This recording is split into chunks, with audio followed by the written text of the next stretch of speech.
Vamos agora dar início à nossa segunda videoaula.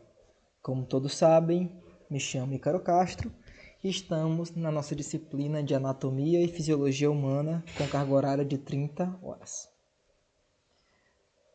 Se vocês lembrarem da aula de apresentação, um dos nossos objetivos é dizer a importância da integração entre os sistemas que compõem o corpo humano. Aqui, por exemplo, nós temos o sistema cardiovascular, sistema esquelético, sistema digestório, sistema respiratório e aqui o sistema nervoso. Então, nós temos aqui um exemplo de 5 sistemas e vamos usar 3 deles, o cardiovascular, o digestório e o respiratório, para demonstrar a importância da integração destes para o organismo. Então, primeiro, vamos conceituar sistema. Sistema é formado por um conjunto de órgãos que tem funções específicas no organismo. Vamos começar, então, com o sistema digestório. O sistema digestório ele tem a função de digerir. Mas, professor, o que seria digerir? É transformar partículas alimentares maiores em nutrientes que podem ser absorvidos pelo corpo. Isso é digestão. Então, ao se comer, por exemplo, uma maçã, essa maçã tem vitaminas, ela tem açúcares, tem proteína, tem vários compostos que são utilizados como matéria energética e de construção do nosso corpo. Então, essa maçã vai ser digerida e depois de um certo período, ela vai chegar ao intestino delgado, onde vai ser absorvida. Essa absorção faz com que a maçã saia de dentro, faz com que os nutrientes saiam de dentro do intestino e cheguem ao sistema circulatório. Então aqui já fizemos a integração entre 2 sistemas, sistema digestório e sistema circulatório. Qual a importância de chegar ao sistema circulatório? Para que esse consiga transportar esses nutrientes a todo o organismo, para que eles não fiquem restritos ao sistema digestório, mas que ele possa chegar, por exemplo, ao cérebro, que ele possa chegar, por exemplo, ao coração, que ele possa chegar às várias células do corpo que tem que se alimentar de tais nutrientes.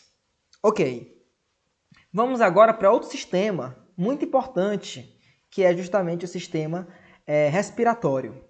O sistema respiratório ele é muito importante, principalmente porque ele é que permite o processo de respiração, ou seja, com ele você coloca oxigênio para dentro do corpo. Quando você inspira, ou seja, faz um movimento no pulmão, uma ventilação pulmonar, tu coloca um gás e cerca de 21% desse gás atmosférico é oxigênio. E ele também vai para o sangue, porque no sangue também vai haver o transporte desse gás para todo o corpo, para que ele chegue dentro das células. Então, quando tu tem glicose dentro da célula e quando tu tem oxigênio dentro da célula, tu pode agora fazer um processo chamado de respiração celular, ou seja, você consegue com esse processo produzir energia. Então vejam aqui a importância da integração entre os sistemas do corpo. Então, como eu comecei com o digestório na nossa explicação, vamos começar com ele aqui também. O digestório, como eu disse anteriormente, é o sistema responsável pela digestão dos alimentos, transformar partículas maiores em partículas que podem ser absorvidas em nutrientes. O digestório, ele começa com a boca. Ou seja, o primeiro órgão da digestão é a boca.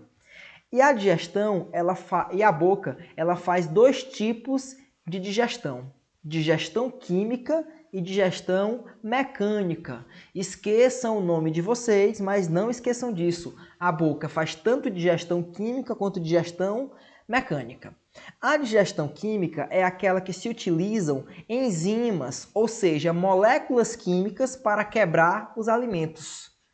E a digestão mecânica é aquela que se usa partes físicas para se quebrar os alimentos. Então, como digestão física, nós temos, por exemplo, os dentes, que têm função de cortar. Aqui, ó, os molares, triturar. Os pré-molares, amassar. Os caninos, rasgar. E o incisivo, cortar. Então, isso aqui é digestão mecânica, uma vez que nesse processo eu não utilizo nenhuma enzima para quebrar meu alimento, somente forças físicas. Já aqui, ó, nós temos 3 glândulas na boca, parótida, submaxilar e sublingual. E as 3, elas são responsáveis por liberar aquele cuspe, que tem muitas bactérias, claro, como todos sabemos, mas que também tem enzimas que digerem açúcar. A enzima liberada, nesse caso, é a amilase salivar ou ptialina. O que é que essa enzima faz? Ela quebra o amido em moléculas menores. O amido tem várias cadeias de açúcar e ela quebra ele de 2 em 2, em maltose. Então quem faz isso é a ptialina ou amilase salivar. É o mesmo nome, são 2 nomes para a mesma enzima. Então veja aqui, ó, isso aqui é digestão mecânica. Depois que a digestão na boca se inicia, esse alimento ele vai descer, esse bolo alimentar. Vai passar pela faringe, que é um pequeno tubo, e esse tubo da faringe ele tem conexão tanto com o sistema respiratório quanto com o sistema digestório. Por isso é que tu não pode comer e respirar ao mesmo tempo. Ou você engole, ou você coloca para dentro o seu oxigênio. Então, a faringe, esse local, dele, se for para o respiratório, vai da faringe para a laringe. Mas se for para o digestório, vai da faringe para o esôfago. Quando vocês, por exemplo, se engasgam, é porque o alimento, em vez de ir da faringe para o esôfago, ele foi da faringe para a laringe. Então, o corpo começa a tentar expulsar esse alimento e a tosse é um dos meios mais comuns. E assim, essa partícula ela é expelida. Então, depois que ele passa da faringe, ele vai chegar no esôfago. O que é importante salientar sobre isso é que o movimento, entendam, não é utilizando a gravidade. Tanto é que você pode comer e logo depois deitar que a digestão continua normalmente. Porque o uso para o alimento descer, a via não é gravidade, é movimento peristáltico. O que é isso? São contrações consecutivas do músculo liso do esôfago que empurram o bolo alimentar até que ele chegue no estômago.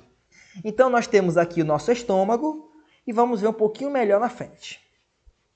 Então o estômago, ele tem 3 partes, o fundo, na parte mais superior, o corpo, que é a maior parte do estômago, e observem aqui, ó, a região antropilórica. Por que região antropilórica? Porque ela fica um pouco antes do piloro. O que é piloro? É uma válvula, é um anel de músculo liso que faz os movimentos do estômago e permite a saída do bolo do alimento do estômago. Observa aqui, ó. Tá aqui no estômago. Ele vai sair do estômago para o intestino delgado, mas ele só sai se o piloro abrir. Lembra, isso aqui não é você que faz. Não é você, vai piloro, abre. Não. Esse é um movimento automático. É algo autônomo. Observem comigo. Uma coisa importante é que o bolo alimentar, quando chega no estômago, e quando ele recebe a quantidade de enzima e ácido, ele muda de nome. Ele agora, quando ele recebe esse material, se chama de quimo. Mas qual material é esse que o bolo alimentar recebe dentro do estômago? Observa aqui, ó. Tu tem células principais que liberam pepsinogênio. E tu tem células parietais que liberam HCl, isso, ácido clorídrico, com pH de mais ou menos 2, que é um pH muito ácido. Então, essa enzima, nesse pH, ela funciona perfeitamente. E o que é que essa enzima faz? Ela quebra pepsinogênio, formando pepsina. E pepsina, ela quebra proteína. Ou seja, dentro do estômago acontece digestão de proteínas. Aí vem a pergunta, mas professor, como é que nós temos no nosso corpo ácido, um ácido muito forte de pH 2, e não sofremos com ele? É porque nós temos células produtoras de muco, que produzem muco diariamente, para que o ácido ele não tenha contato com a parede do teu estômago. Então o ácido não vai encontrar teu estômago, por isso que não dói, porque teu muco ele vai ser constantemente produzido. Agora, há casos que você tem problemas na parede do estômago e sim pode sentir dores e acidez. Isso é chamado, por exemplo, de gastrite. Ela pode ser causada, inclusive, por uma bactéria chamada H. pylori, que se alimenta do muco. Se a bactéria se alimenta do muco, o que acontece? Tu não vai ter a proteção e, assim, o teu ácido vai ter contato direto com o tecido do teu estômago, o que pode causar muita dor e muito desconforto. O estômago também é importante nas infecções de patógenos, porque muitos deles morrem nesse pH 2. Por isso que é importante também esse suco estomacal cheio de ácido clorídrico. Então lembrem, depois que esse alimento está no estômago e recebeu as enzimas e o ácido, ele agora vai se chamar não mais de bolo alimentar, mas se chama de quimo. E esse quimo tem que chegar no intestino delgado. Mas para isso, como eu disse, quem regula é o piloro. Ele tem contração involuntária. Então, quando o estômago está cheio, o piloro é aberto e manda o alimento, mais ou menos depois de 4 horas que ele chegou aqui, manda o alimento para o intestino delgado. Então, quando esse alimento chega no intestino delgado, ele passa por 3 regiões: o duodeno, o jejuno e o íleo, que são as regiões do intestino delgado. Logo que ele chega lá, ele recebe o suco entérico e o suco pancreático. Qual a diferença? Os dois sucos são formados por diversas enzimas digestórias, que tem que digerir as outras moléculas, além de proteínas, porque nós vimos que o estômago ele começa a digerir proteína, mas e açúcar, e DNA, e RNA, e lipídio? Então, tudo isso tem que ser digerido. Então, tanto o suco pancreático quanto o entérico liberam enzimas para digerir esses compostos. Então, veja, a digestão no estômago ela é química. A digestão no intestino delgado ela também é química. Quando em relação a esse suco pancreático, em relação a esse suco entérico.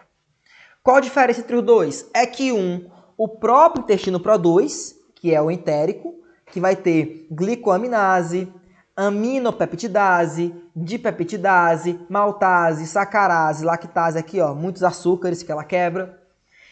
E o suco pancreático é produzido pelo pâncreas, que é uma glândula anexa ao sistema digestório. Aqui, por exemplo, ele libera aminopeptidase, carboxipeptidase, quimiotripsina, tripsina, amilopepsina, RNase, DNase e lipase. O que é importante? O alimento ele saiu de um pH 2, observa, e agora está no pH 8,5. Então quer dizer o quê? Que ele recebeu algum material para sair do meio ácido e ficar básico, porque pH acima de 7 é básico, abaixo de 7 é ácido. Que material é esse? Alguém sabe? Justamente bicarbonato de sódio. Aquele material que as pessoas usam às vezes para escovar os dentes, na esperança que eles fiquem mais brancos, é justamente esse composto que é liberado pelo pâncreas também. Então, esse bicarbonato faz com que o pH desse alimento ele passe não mais a ser ácido, e sim básico. Qual a importância? É porque essas enzimas aqui, ó, que eu mostrei para vocês, elas só funcionam em pH básico. Se elas tiverem um pH ácido, não vão conseguir quebrar lipídio, DNA, RNA, açúcares em geral, enfim. Elas só vão conseguir trabalhar se tiverem pH básico, ok? Quando esse quimo, que era quimo, lembra? Recebe esses sucos pancreático, intestinal e o bicarbonato, ele agora passa a se chamar de quilo. Então veja, nós vimos até agora a digestão química do intestino delgado, mas lá também acontece digestão mecânica. E quem é que faz isso? É a bile. Aqui, ó, que fica logo abaixo do fígado. A bile é produzida no fígado e fica armazenada nessa região aqui. E também tem, vejam, conexão direta com o intestino. O que é que a bile manda para o intestino? Sais biliares. O que é que eles fazem? Os sais, eles se ligam a moléculas de lipídio, a gotinhas de lipídio. Essas moléculas, elas não têm afinidade uma com a outra, esses sais. Então, eles tendem a se afastar. Então, quando ele chega numa gotinha de lipídio, esses sais, eles se afastam. Então, assim, ele quebra a gota de lipídio, transformando ela em pedaços menores. Eu não usei enzima, não foi uma coisa química. Foi algo físico, ou seja, digestão mecânica. Então, depois disso tudo, agora nosso alimento não mais se chama quimo, se chama quilo. E esse quilo, ele vai ser absorvido pelo intestino delgado. Onde é que acontece a absorção de nutrientes? Somente no intestino delgado. Então lá, as células, elas têm microvilosidades. Aqui é o intestino, a parte de dentro, aqui é a luz dele. Aqui ampliando a célula e aqui ampliando a microvilosidade. Qual a importância disso? É porque ela aumenta a área de contato do nutriente com a célula.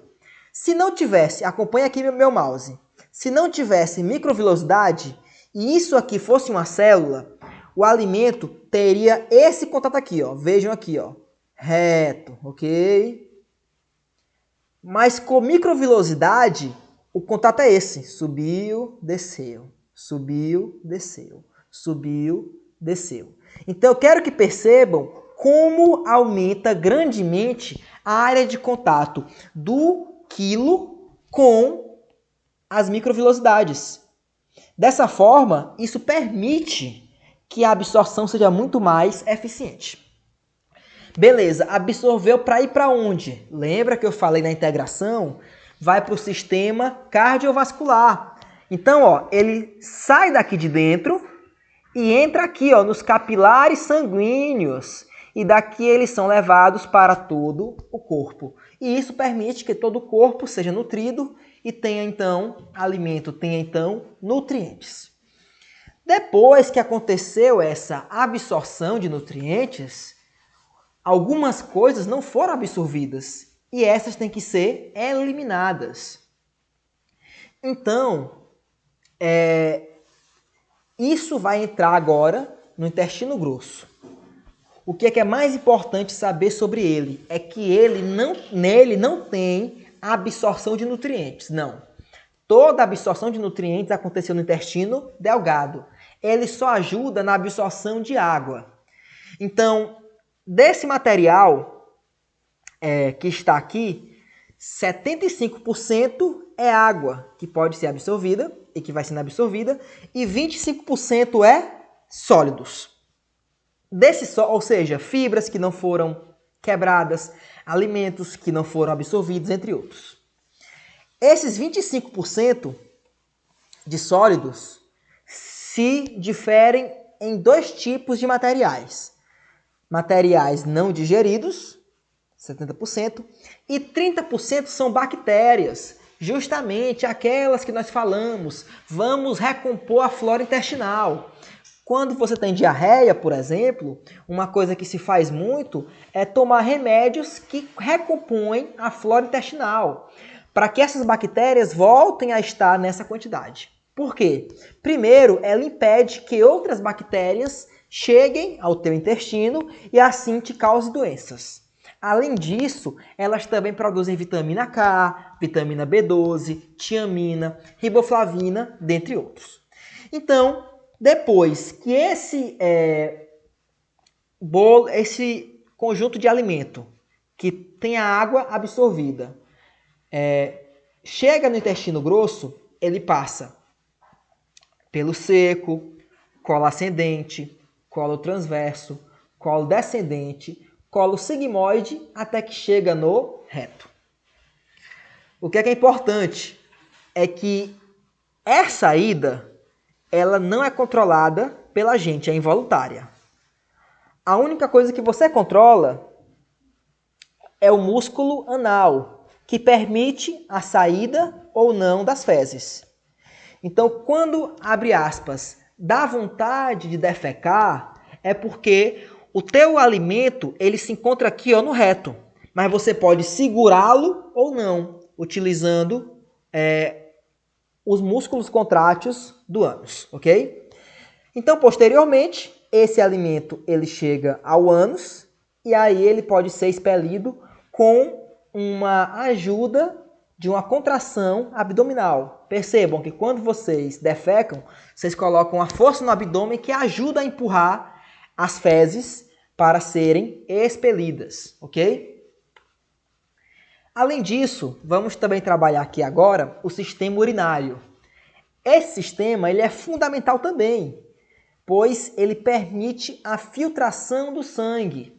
Muitas pessoas que não têm rins, elas têm que passar por um processo chamado de hemodiálise, que o sangue dela é filtrado por uma máquina e que é um processo que é bem agressivo ao paciente. Então, cuidem dos seus rins, bebam água, evitem tomar muitos compostos químicos, evitem muitos remédios, evitem comer demais. Então, tudo isso é importante para controlar os rins. Então, o rim, ele primeiro filtra o sangue, ele também controla o equilíbrio ácido-base, ou seja, se está muito ácido, ele deixa o sangue mais básico e vice-versa. Ele controla o volume do sangue, porque tu não pode ter uma quantidade acima ou abaixo de água no teu corpo, tu tem um volume específico. Então, se tu tem muita água, o rim vai urinar mais. Se tu tem pouca água, o sistema urinário, ele vai economizar água e urinar menos. Então, ele controla isso. Além disso, ele também controla a pressão arterial. Uma vez que se tu tem muita água no teu sangue, se ele está muito preenchido, quer dizer que a pressão tem que ser muito maior do teu coração para que essa água consiga alcançar, esse líquido alcance todo o teu corpo. Então, o rim, o sistema urinário, ele é composto pelas... Observa primeiro aqui, rins. E vejam que os rins têm contato direto com as veias, veia cava e artéria renal. Então, o sangue, ele entra no rim e sai do rim pela veia cava e pela artéria renal. Ok. Então, o rim é onde se filtra. E esse líquido, ele desce por 2 uréteres. Vejam aqui, tu tem uma uretra e 2 uréteres. Um vem de cada rim. Tá aqui um uréter e tá aqui o outro uréter. Eles chegam, então, à bexiga.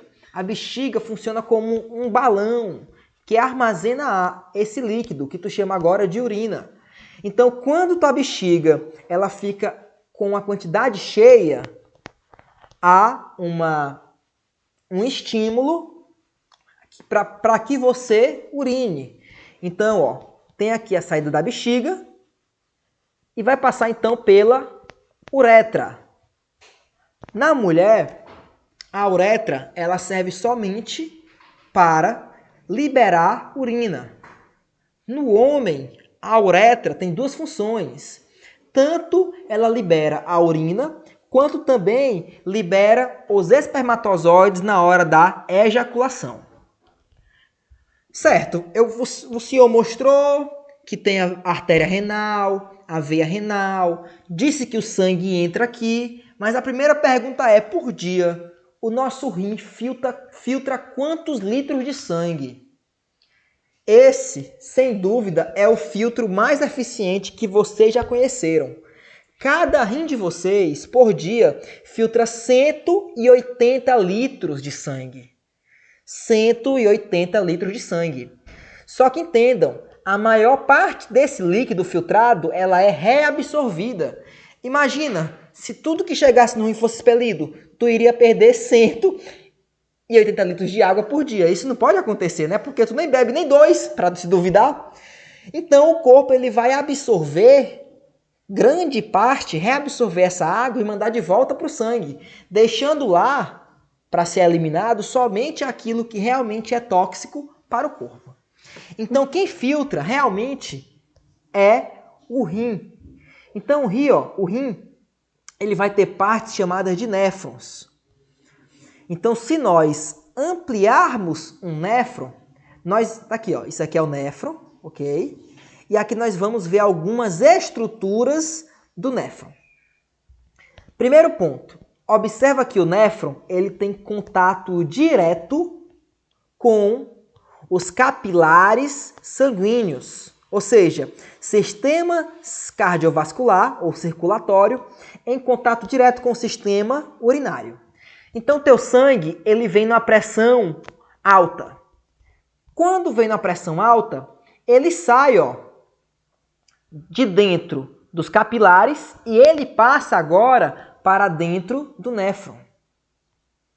Isso só acontece porque há uma pressão e nessa pressão esses poros permitem que esse líquido saia. Então, esse líquido ele vai passando pelo néfron, vai passando por cada parte dele. Para que isso serve? Para que a água seja reabsorvida. Então é nesse néfron que a água é reabsorvida. A parte que não é reabsorvida, ela vem aqui, ó, e chega nesse cálice. E daí ela vai chegar nos uréteres e posteriormente na bexiga. Então o néfron é justamente a região que faz a filtração desse sangue e também é nele que acontece a reabsorção da água. Então veja que um rim tem milhares de néfrons. O rim é como se fosse a estrutura que guarda esses locais de filtração, que são os próprios néfrons. Então aqui, ó, novamente, tá aqui o nosso rim, tá aqui veias e artérias, tá aqui o néfron, ampliando ele, ó. Glomérulo é justamente a parte que tem contato, que é também chamado de cápsula de Bowman. Tem contato entre o sistema circulatório e o sistema urinário. A pressão faz com que o líquido saia do glomérulo e passe para essa cápsula de Bowman.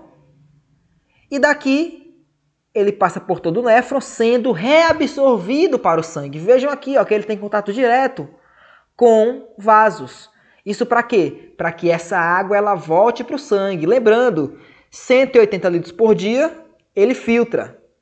Só que tu só coloca para fora 1,8, isso é 1%. Então quer dizer que 99% volta para o sangue, ok? Então, o material para a aula 1, para essa aula 2, está nesse link, que fala sobre o digestório, e esse aqui, que fala sobre o sistema urinário. Então, muito obrigado a todos e tenham um ótimo dia.